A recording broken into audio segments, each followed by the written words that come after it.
Elfen bwysig o ail-lansiad yr NSL yw I chwarae rhai o'r gemau mewn lleoliadau mawr, fel yr Utilita Arena yma yng Nghaerdydd.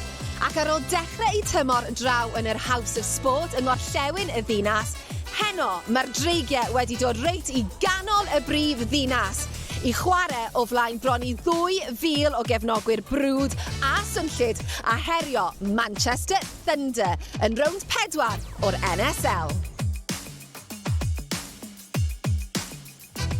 Yn dilyn anaf cas a thor galon Leia Middleton yn erbyn y Birmingham Panthers wythnos diwetha, mae wedi bod yn wythnos anodd I dîm y Ddreigiau.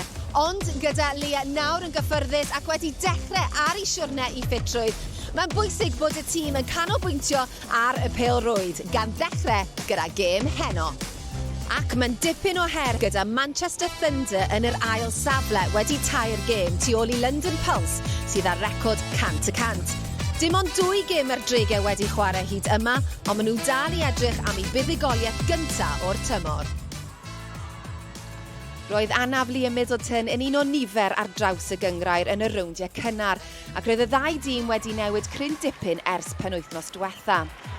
Ond roedd hynny'n amharu dim ar lyfnder chwarae yr ymwelwyr, y symud oddi ar y bêl, y pasio slick ac anel manwl a chyson y seithwr o dde Affrica Elmir Vanderberg yn rhoi mantais cynnar I Manchester Thunder.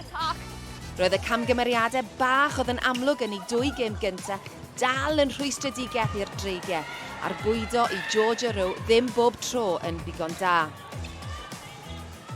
Roedd Manchester ar y llaw arall yn dangos y ffordd gyda cyd chwarae deallus ac effeithiol dro ar ôl tro I agor mantais o 8 gôl ar ôl 15 munud. Dechreuodd yr ail chwarter yn addawol i'r Ddreigiau gyda Philippa Yarrington yn dechrau tanio I godi calon y dorf a'r tîm rheoli. Ond doedd dim atal y Thunder o gwbl wrth iddyn nhw gadw'r mantais yn gyson a sgôr y tu hwnt I afel y Ddreigiau gyda Elmir Vanderberg yn breinen cyson yn ochr y tîm cartre. Bydd y Ddreigiau yn awyddus I gau'r bwlch yn y trydydd cwarter.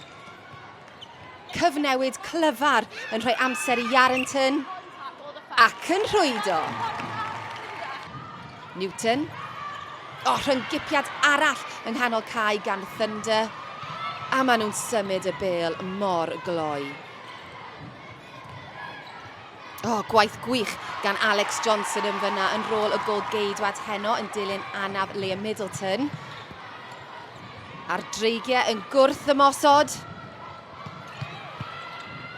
Unwaith eto, y bas yn llac a gwaith da Johnson yn dod I ddim. A fel yna oedd hi yn anffodus drwy gydol y gêm, y Ddreigiau'n colli meddiant yn rhy hawdd a Manchester Thunder yn rhy glinigol o lawer ac yn cymryd llawn mantais. Maen nhw'n dychwelyd I ogledd Lloegr gyda'r 2 bwynt yn saff a'r Ddreigiau dal I edrych am fuddugoliaeth gyntaf tymor.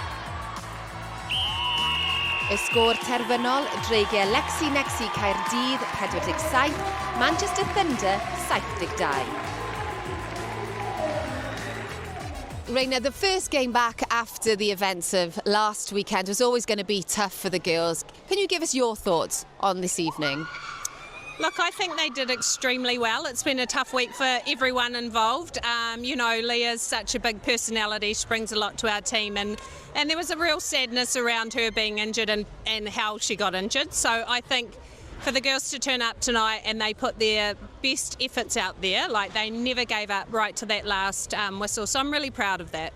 It's been really tough. I think we're very lucky to have such a close bond as a playing group. I think that's definitely helped keep us nice and close and connected with each other. We're like a family. A lot of the girls' families live overseas.